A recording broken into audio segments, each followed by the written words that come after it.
Hello साथियों, क्या आपको पता है कि आपके बॉडी में पाया जाने वाला जो पैनक्रियास ग्लैंड होता है, ये किस टाइप का ग्लैंड है? तो अभी तक आपने केवल दो ग्लैंड के बारे में सुना होगा। एक ग्लैंड जिसको कहते हैं एक्सोक्राइन ग्लैंड, एक्सोक्राइन ग्लैंड जो कि स्पेशली एंजाइम निकालने के लिए जिम्मेदार होता है। और दूसरा आपने सुना होगा एंडोक्राइन ग्लैंड, एंडोक्राइन ग्लैंड। ये जो एंडोक्राइन ग्लैंड होता है ये हार्मोन के लिए जिम्मेदार होता है और ये डक्टलेस ग्लैंड होता है। लेकिन वहीं पर अगर हम दूसरे जगह पर बात करते हैं इस ग्लैंड के बारे में जिसका नाम है पैनक्रियास। अब अगर हम पैनक्रियास ग्लैंड की बात करते हैं तो पैनक्रियास ग्लैंड किस टाइप का ग्लैंड है? तो पैनक्रियास की अगर हम बात करते हैं जो पैनक्रियास ग्लैंड है इसको हम कहते हैं मिक्स्ड ग्लैंड, या हम इसको कंपोजिट ग्लैंड के नाम से जानते हैं। इसको क्या कहते हैं? मिक्स्ड ग्लैंड,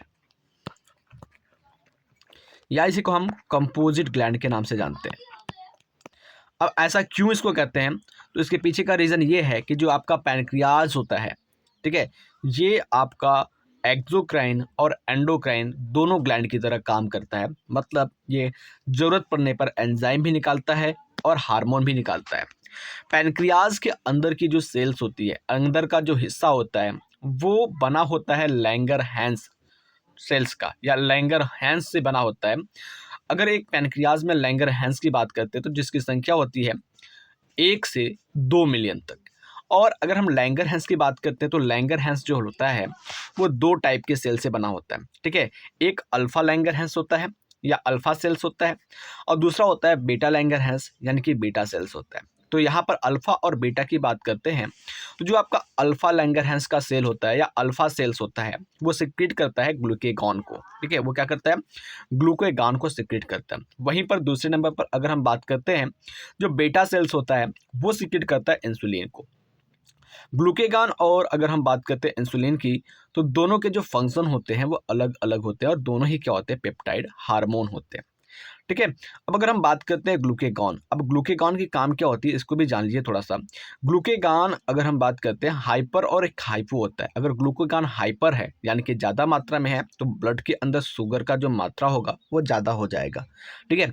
और वहीं पर इंसुलिन की बात करते हैं तो इंसुलिन डायबिटीज़ को कंट्रोल करने का काम करता है। चलिए शुरू करते हैं। एनसीईआरटी की एक एक लाइन को अच्छे से पढ़ते हैं। 10 से 12 मिनट में इस टॉपिक को हम कवर कर लेंगे और फिर नेक्स्ट दिन हम नेक्स्ट टॉपिक को कवर करेंगे। चलिए देखते हैं। यहाँ पर देखिए, यहाँ पर लिखा हुआ है कि pancreas is a composite gland. जो पैनक्रियाज होता है वो क्या होता है? एक टाइप का कंपोजिट ग्लैंड होता है which act as both exocrine and endocrine gland, ठीक है। दो क्या करता है? एक्सोक्राइन और एंडोक्राइन ग्लैंड की तरह कार्य करता है। The endocrine pancreas consist of isolates of Langerhans, यानी कि अगर हम बात करते हैं जो एंडोक्राइन सिस्टम होता है इसके अंदर या पैनक्रियाज का जो एंडोक्राइन वाला पार्ट होता है वो लैंगरहैंस के आइसोलेट्स या लैंगरहैंस के टुकड़ों से बना होता है।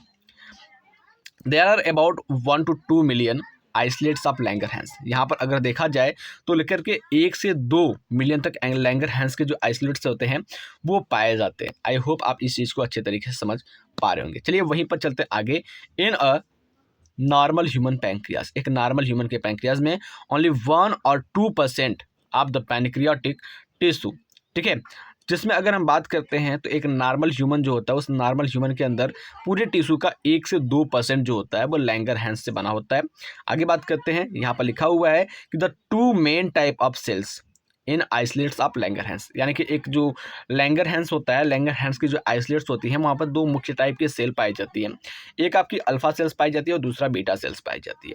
The alpha cells secrete a hormone called glucagon. जो आपकी अल्फा सेल्स होती है वो क्या करती है? एक हार्मोन को सिक्रेट करती है जिसका नाम है ग्लूकेगॉन। वहीं पर अगर हम बीटा सेल्स की बात करते हैं तो बीटा सेल क्या करता है? सिक्रेट करता है एक हार्मोन जिसका नाम है इंसुलिन। क्या नाम है इसका? इंसुलिन नाम है। आई होप आप इस चीज़ को अच्छे तरीके से समझ पा रहे होंगे। चलिए आगे चलते हैं और थोड़ा सा इसको हम जूम करके इधर साइड में ले लेते हैं क्योंकि पेंसिल थोड़ा सा छोड़ छोड़ कर चल रहा है। चलिए यहाँ पर देखते हैं। नीचे कह रहा है कि ग्लूकेगॉन का काम। अगर हम ग्लूकेगॉन के फंक्शन की बात करते हैं तो glucagon is a peptide hormone. जो ग्लूकेगॉन होता है वो क्या होता है? एक टाइप का पेप्टाइड हार्मोन होता है and play an important role in the maintaining the normal blood glucose level. ये क्या करता है? एक इंपॉर्टेंट रोल प्ले करता है जिसमें जो ब्लड के अंदर क्या करता है, एक नॉर्मल ग्लूकोज लेवल को, एक नॉर्मल मिठास को बनाए रखने का काम करता है। आगे कह रहे हैं glucagon act mainly on the liver. जो ग्लूकेगॉन होता है वो मेनली क्या करता है, लीवर के ऊपर काम करता है, या हम कह सकते हैं कि लीवर के अंदर एक सेल पाया जाता है जिसको हम हेपेटोसाइट्स के नाम से जानते हैं, वहाँ पर ये काम करता है एंड स्टिमुलेट करता है ग्लाइकोजेनेसिस को।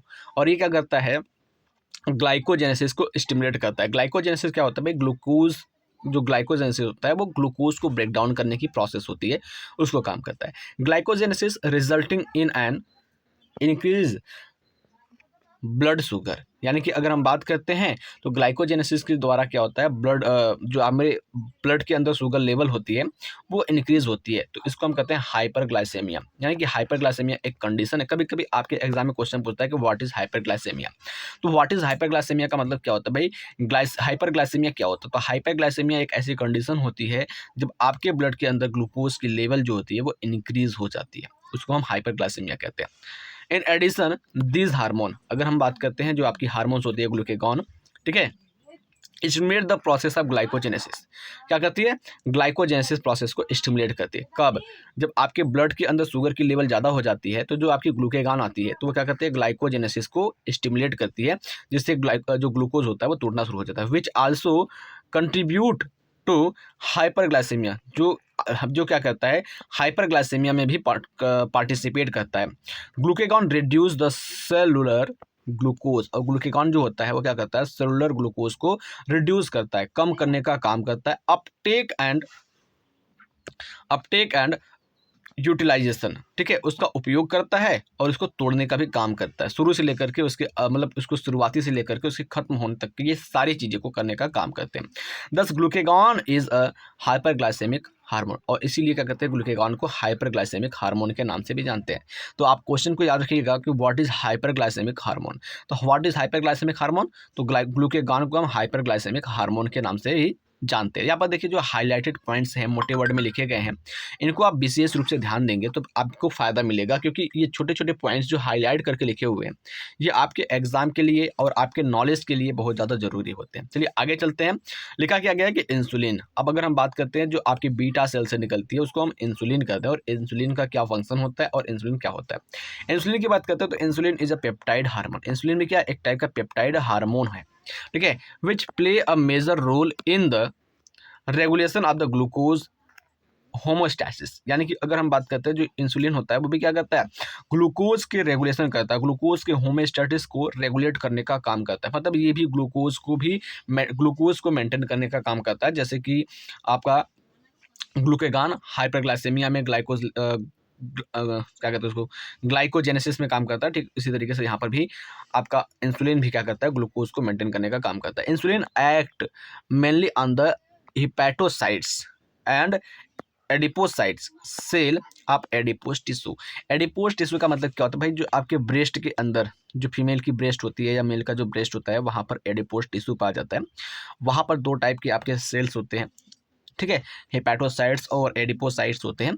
तो वहाँ पर क्या करते हैं, ये मेंटेन करने का, वहाँ पर ये क्या करते हैं, काम करते हैं मुख्य रूप से। And enhance the cellular glucose, और ये क्या करते हैं, सेलुलर ग्लूकोज को कम करने का काम करते हैं। जो सेल के अंदर ग्लूकोज पाया जाता है उसको कम करने का काम करते हैं। चलिए आगे की बात करते हैं, तो आगे की लाइन्स क्या करते हैं उसको समझते हैं। ये कह रहा है कि अपटेक एंड यूटिलाइजेशन, यानी कि अगर हम बात करते हैं ये भी क्या करता है, सेलुलर ग्लूकोज को मेंटेन करता है शुरुआती से लेकर के इसके यूज करने तक, ठीक है, खत्म होने तक। एज अ रिजल्ट, जिसके परिणाम स्वरूप there is a rapid movement of glucose from blood to hepatocytes and adipocytes result in the decreasing of blood sugar level.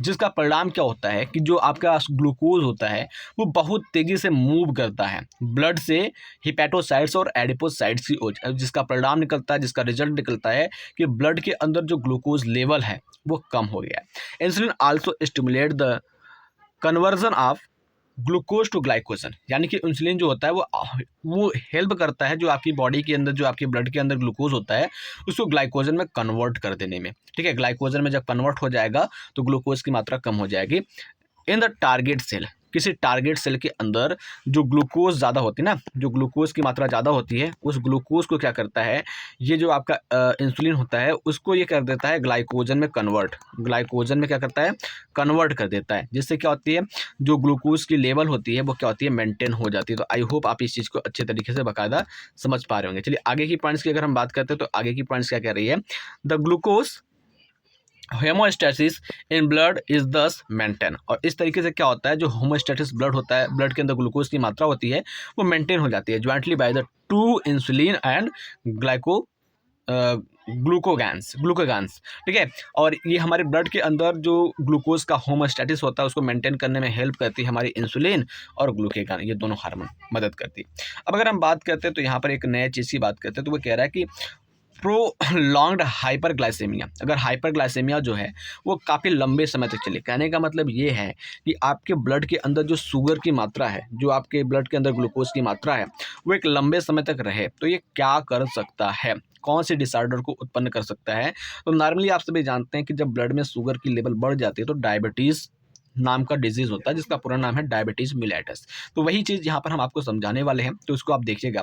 ये कह रहा है कि प्रोलॉन्ग्ड हाइपरग्लाइसेमिया यानी कि लंबे समय तक ब्लड में शुगर रहना lead to the complex disorder, एक लंबा डिसऑर्डर कर सकता है, एक बहुत कॉम्प्लेक्स जटिल डिसऑर्डर कर सकता है, जिसको हम डायबिटीज़ मिलेटिस के नाम से जानते हैं, which is associated with the loss of glucose through urine and urine formation, just एक सेकेंड, ग्लूकोज थ्रू यूरिन, यानी कि अगर हम बात करते हैं ये जो आपके डायबिटीज मिलेटिस होती है तो वहाँ पर क्या होता है, आपके ब्लड के आपकी यूरिन के साथ क्या होता है, ग्लूकोज बाहर निकलने लगता है and the formation of harmful composition, ठीक है। और आपके बॉडी में क्या होते हैं, हार्मफुल कंपोजिशन बनने लगते हैं, हार्मफुल कंपाउंड्स बनने लगते हैं, जिसको हम कहते हैं कीटोन बॉडी, यानी कि आपके यूरिन में क्या होता है, कीटोन भी आने लगता है, ठीक है। Diabetes patient are successfully treated with the insulin therapy. जो आपके डायबिटीज़ वाले पेशेंट होते हैं, डायबिटीज़ वाले जो रोगी होते हैं, उनको सक्सेसफुली ठीक किया जा सकता है इंसुलिन थेरेपी के द्वारा, इंसुलिन को चेंज करके उनको ठीक किया जा सकता है। या आपने देखा होगा कि जिनको भी डायबिटीज़ है, जिनको भी शुगर है, तो वो इंसुलिन की टैबलेट खाते हैं, ठीक है। और वहाँ पर कुछ चीज़ों के बर्ताव किए जाते हैं, यानी कि स्टार्च वाली चीज़ें और मीठा का बर्ताव किया जाता है, चावल वो नहीं खाते, मतलब जहाँ पर भी उनको ग्लूकोज और कार्बोहाइड्रेट की मात्रा ज़्यादा मिलेगी तो उस चीज़ों को वो थोड़ा कम कर देंगे, ठीक है, जिससे उनको थोड़ा सा समस्या कम हो जाए। तो आई होप आप इस चीज़ को अच्छे तरीके से समझ चुके होंगे। नेक्स्ट क्लास में मिलते हैं और आपको पढ़ाते हैं हम टेस्टिस क्या होता है, टेस्टिस के फंक्शन क्या होते हैं और टेस्टिस पाया कहा जाता है। तब तक के लिए जय हिंद, जय भारत, बने रहिए हमारे साथ ऐसे ही बायोलॉजी पढ़ने के लिए और कॉन्सेप्ट से क्लियरिटी तक एनसीईआरटी की लाइन बाय लाइन पढ़ने के लिए। मिलते हैं आपसे अगले क्लास में।